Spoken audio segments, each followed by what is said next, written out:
Unicommerce e solutions, बड़ा लंबा सा इंटरेस्टिंग सा नाम है। आइए पहले मैं बता दूं कंपनी के बारे में। 2012 में इस कंपनी की शुरुआत हुई थी। सास सॉफ्टवेयर एज ए सर्विस ये प्लेटफॉर्म देने का कंपनी कारोबार करती है और कई बिजनेसेस और लॉजिस्टिक प्रोवाइडर्स को कंपनी उनके ऑपरेशंस मैनेज करने का काम करती है, जिसमें कुछ बड़े जाने पहचाने नाम आपके सामने रखूँ जिससे आपको अंदाज़ा लगेगा। लेंसकार्ट, फार्मेसी, मामा अर्थ, शुगर कॉस्मेटिक्स, ये सारी सेलो ये कंपनियाँ हैं जिनके ऑपरेशंस मैनेज करने का कंपनी करती है कारोबार। अब आइए पहले इशू की जानकारी ले लीजिए मुझसे। कल इशू खुलेगा, 8 को होगा बंद, यानी कि बुधवार को। 138 शेयरों के लॉट साइज में आप अप्लाई कर सकते हैं इस इशू में, और फ्रेश इशू नहीं है, ऑफर फॉर सेल है। 276 करोड़ समझ लीजिए, 250 करोड़ का इशू साइज है, और मार्केट कैप जो इस इशू का होगा 1100 करोड़ रुपए के आसपास ऊपरी बैंड पर। दो खास मेहमान कार्यक्रम में हो रहे हैं शामिल, और मेरे साथ हैं इस वक्त कुणाल बहल साहब जो प्रमोटर हैं, नॉन एग्जीक्यूटिव डायरेक्टर हैं कंपनी के। वॉटन स्कूल पेंसिल्वेनिया यूनिवर्सिटी से आपने इकोनॉमिक्स में साइंस की डिग्री हासिल की है। स्कूल ऑफ इंजीनियरिंग और अप्लाइड साइंसेज पेंसिल्वेनिया यूनिवर्सिटी से आपने बैचलर्स की डिग्री भी ली है, और CII के स्टार्टअप काउंसिल के आप इस वक्त मौजूदा चेयरपर्सन भी हैं। कपिल मखीजा साहब भी हैं हमारे साथ स्टूडियो में, MD हैं, CEO हैं इस कंपनी के। IIT दिल्ली से आपने कंप्यूटर साइंस में BTech और MTech की डिग्री हासिल की है। IIM बेंगलोर से आपने मैनेजमेंट में पोस्ट ग्रेजुएशन का डिप्लोमा भी लिया है। AT कैनरी और ओरेकल इंडिया जैसी दिग्गज संस्थानों के साथ काम करने का मखीजा साहब का भी बड़ा गहरा लंबा अनुभव है। आप दोनों का बहुत बहुत स्वागत है, धन्यवाद समय देने के लिए, स्टूडियो में आने के लिए।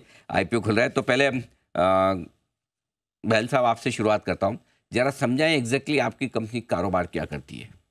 तो फर्स्टली शुक्रिया हमें यहाँ बुलाने के लिए, बहुत बहुत शुक्रिया। यूनिकॉमर्स एक सॉफ्टवेयर कंपनी है जी। हम सॉफ्टवेयर सर्विसेज नहीं प्रोवाइड करते, हम सॉफ्टवेयर प्रोडक्ट प्रोवाइड करते हैं। ओके। और हम फिजिकल ऑपरेशंस नहीं मैनेज करते किसी कंपनी के लिए। तो जब भी आप कुछ ऑनलाइन ऑर्डर करते हैं, जब आप बाय बटन प्रेस करते हैं, उसके बाद जो भी पीछे सॉफ्टवेयर ऑपरेशन होता है वो यूनिकॉमर्स करता है अपने कस्टमर्स के लिए। तो उसके बाद डिलीवरी का काम शुरू होता है। तो चाहे वो वेयर हाउस मैनेजमेंट सॉफ्टवेयर हो, इन्वेंट्री मैनेजमेंट सॉफ्टवेयर हो, इसी तरह के सॉफ्टवेयर की ज़रूरत होती है एक ब्रांड को ऑनलाइन बेचने के लिए। राइट। और वो ब्रांड का काम है ब्रांड बनाना, प्रोडक्ट बनाना, मार्केटिंग करना, ना कि सॉफ्टवेयर बनाना।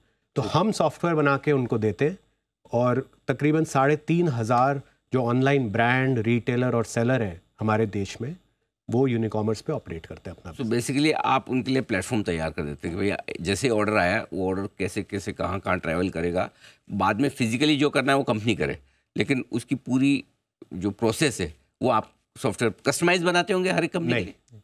ये प्रोडक्ट होता है, स्टैंडर्ड प्रोडक्ट होता है, उसको हम इम्प्रूव करते रहते हैं, पर वो एक प्रोडक्ट है, सर्विस नहीं है। ओके। तो ज़्यादातर कौन सी कंपनियां आपका प्रोडक्ट खरीदती है? तो आप बहुत सारे ब्रांड जो शायद हम सब यूज़ करते हैं रोज़ाना, चाहे जैसे आपने बताया मामा अर्थ है, शुगर कॉस्मेटिक्स है, या बहुत सारे एग्जिस्टिंग बड़े बड़े ब्रांड जैसे फैब इंडिया है। तो तरह तरह के ब्रांड, तरह तरह के सेगमेंट्स, इमामी, ये सब इनके बहुत सारे जो खुद के ब्रांड्स हैं, वो उनका बैकएंड यूनिकॉमर्स के सॉफ्टवेयर पे चलता है। ओके। कपिल मखीजा साहब भी हैं, MD CEO है कंपनी के। सर, चूँकि जो IPO आ रहा है, आपके एग्जिस्टिंग इन्वेस्टर थोड़ा सा स्टेक सेल कर रहे हैं, राइट? तो पहले वो समझाएं कौन बेच रहे हैं और क्यों, और फिर IPO में पैसे की ज़रूरत नहीं है सर कंपनी को? तो पहले शुक्रिया मैं यहाँ बुलाने के लिए। कंपनी सालों से प्रॉफिटेबल रही है। अच्छा। हम लोग FY21 से प्रॉफिटेबल हैं।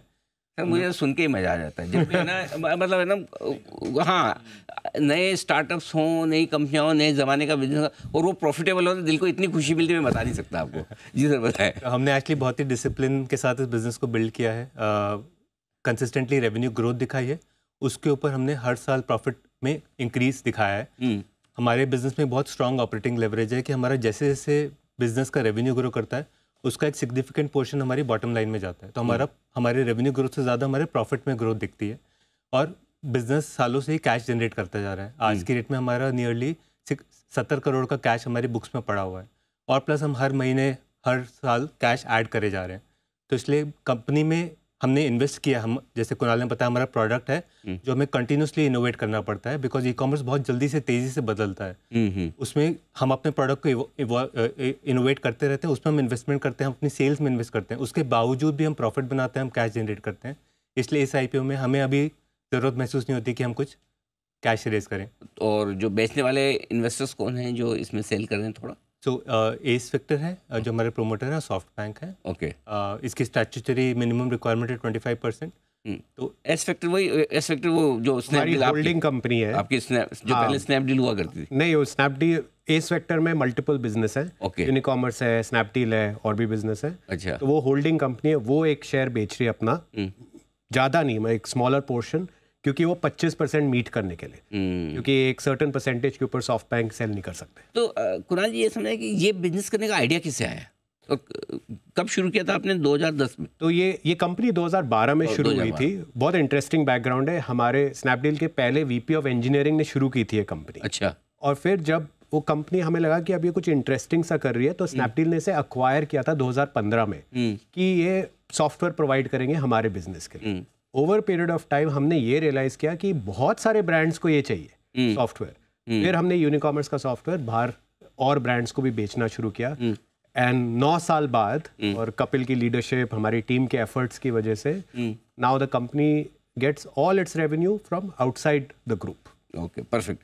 अब एक दो सवाल कपिल जी आपसे मुझे फाइनेंशियल पे पूछने। एक, चूँकि छोटी साइज़ में तो ग्रो करना आसान है, अब जैसे जैसे आपकी साइज़ बढ़ेगी तो क्या उतनी ग्रोथ रेट, क्योंकि मैं 22 से 23 की ग्रोथ तो बहुत मजबूत देख रहा हूँ, लेकिन 23 से 24 मुश्किल से 10-12% की ग्रोथ है, तो क्या ग्रोथ रेट आप एक विजन लेके चल रहे हैं? आप देखिए, यूनिकॉमर्स ई कॉमर्स के जितने भी ब्रांड्स उनको सर्व करता है, तो हम आज के डेट में 800 मिलियन प्लस ट्रांजैक्शंस अपने प्लेटफॉर्म से प्रोसेस करते हैं। इसका मतलब हम इफेक्टिवली एक ई कॉमर्स के इंडेक्स हैं। जितनी ई कॉमर्स की ग्रोथ रहेगी, हमारा ग्रोथ इज अ रिफ्लेक्शन हो रहा है। हमने उसके ऊपर ही ग्रोथ हमेशा दी है।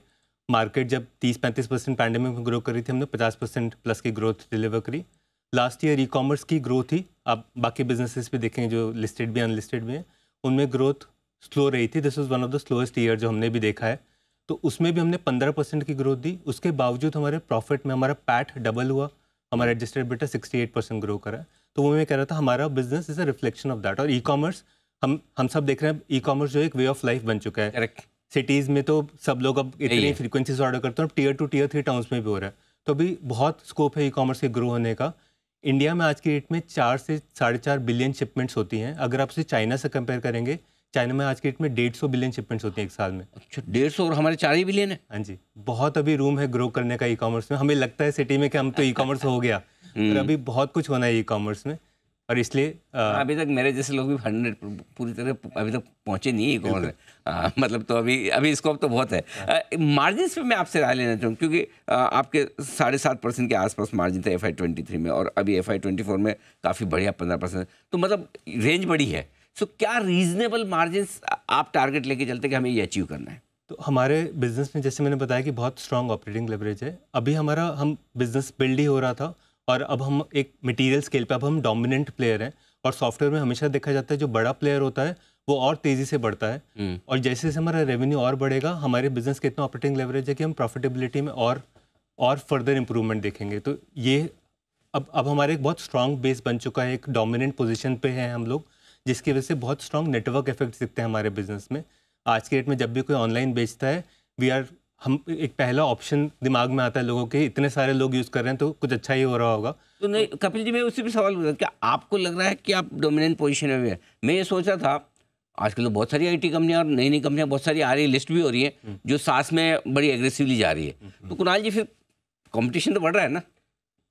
जो हमारी इंडस्ट्री है अनिल जी, उसमें जो हम लार्जेस्ट प्लेयर हैं बाय अ मार्जिन। अच्छा, आप लार्जेस्ट एंड ना कि सिर्फ हम लार्जेस्ट हैं, हम एक अकेले प्रॉफिटेबल कंपनी भी है। ओके, सो लार्जेस्ट भी हैं और सिर्फ हम प्रॉफिटेबल हैं, क्योंकि ये वाले बिजनेस बहुत पेशेंस से बिल्ड किए जाते हैं। ये वाले बिजनेस ऐसा नहीं है कि आपने बड़े सारे पैसे लगा दिए, 2 साल में बहुत सारे पैसे जला दिए और एकदम से सब बन गया। क्योंकि ये कंज्यूमर बिजनेस नहीं है अनिल जी, ये एक B2B बिजनेस है। इसमें सॉफ्टवेयर को रोबस्ट, अच्छा, स्ट्रॉन्ग फाउंडेशन बनाने में बहुत साल लगते हैं, और हमारा माइंडसेट हमेशा रहा है कि इसको प्रॉफिटेबली बनाया जाए। ये आपको सुन के अच्छा लगेगा क्योंकि आपको प्रॉफिटेबल बिजनेस पसंद है। हमने इस बिजनेस के लिए कभी कैपिटल रेज नहीं किया है। अच्छा, कभी प्राइमरी। आपका फर्स्ट डाइल्यूशन है?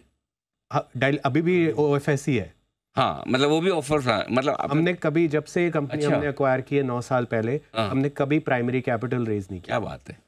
तो प्रॉफिटेबल कब से हैं सर?